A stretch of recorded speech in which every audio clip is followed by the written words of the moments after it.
जिस्मानी अमराज के लिए हकीम महमूदुल हसन तौहीदी चैनल को सब्सक्राइब कीजिए। बिस्मिल्लाहिर्रहमानिर्रहीम। मोहतरम भाइयों और बहनों, अस्सलामु अलैकुम वरहमतुल्लाहि वबरकातुहू। हमारा जो मैदा है ये समझें कि हमारे बदन का इंजन है।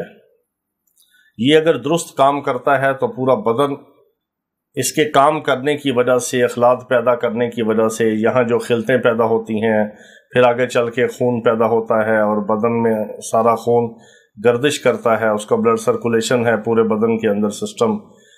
मैदे की ख़राबी की वजह से सारा सिस्टम ख़राब होता है और मैदा तंदुरुस्त हो, खाना सही हज़म करे और अंतड़ियों का लुब्रिकेशन सिस्टम ठीक हो, पखाना अच्छी तरह खुल के आए और फरागत अच्छी तरह हो और उसमें कॉन्स्टिपेशन, कब्ज़ ना हो और अंतड़ियों में खुश्की ना हो और मैदे में तेज़ाबियत ना हो, सोजिश ना हो, जलन ना हो, यानी आपका मैदा लकड़ हज़म पत्थर हज़म हो। सबसे बड़ी बात यह है कि मैदा लकड़ भी हज़म करे, पत्थर भी हज़म करे। इसको लकड़ हज़म पत्थर हज़म मैदा कहते हैं। उसके लिए आपको एक छोटा सा टोटका बताते हैं जो आप बना के अपने घर में रख सकते हैं। वो आपने क्या करना है, आपको किसी भी पंसारी से नुशादर मिलेगा। नुशादर एक ठीकरी होती है इसकी नमक की तरह। ठीकरी नुशादर आपने लेना है 1 तोला और 5 तोले आपने अजवाइन देसी लेनी है। 1:5 की रेशो से आप जितना चाहे बना लें, चाहे 1 तोला बना लें, 1 छिटांक और 5 छिटांक बना लें, 1 पाव और 5 पाव बना लें, ये आपकी मर्जी है। लेकिन इसकी रेशो जो है फार्मूले की आपको बता रहा हूँ, वो 1 और 5 की रेशो है। 5 हिस्से अजवाइन और 1 हिस्सा जो है नुशादर।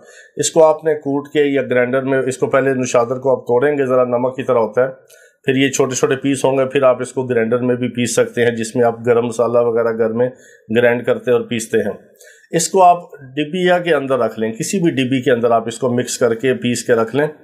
हर खाने के बाद सुबह दोपहर शाम, खाना आप दिन में 1 बार खाएं, 2 बार खाएं, 3 बार खाएं, सिर्फ 2 उंगलियों से 1 चुटकी आप मुंह में रखें, ऊपर से पानी पी लें थोड़ा सा। बेहतरीन किस्म का ये आपका मैदे का टॉनिक होगा। लकड़ हजम पत्थर हजम, कुछ भी खाएंगे हजम होगा और जुज़ो बदन बनेगा, खुराक बदन को लगेगी। ये लकड़ हजम पत्थर हजम का फार्मूला है, बहुत बेहतरीन किस्म का। अल्लाह रब्बुल इज़्ज़त पूरी उम्मत मुस्लिमा को शिफाए कामिला अता फरमाए। व आखिर दावाना अनिल हम्दुलिल्लाहि रब्बिल आलमीन।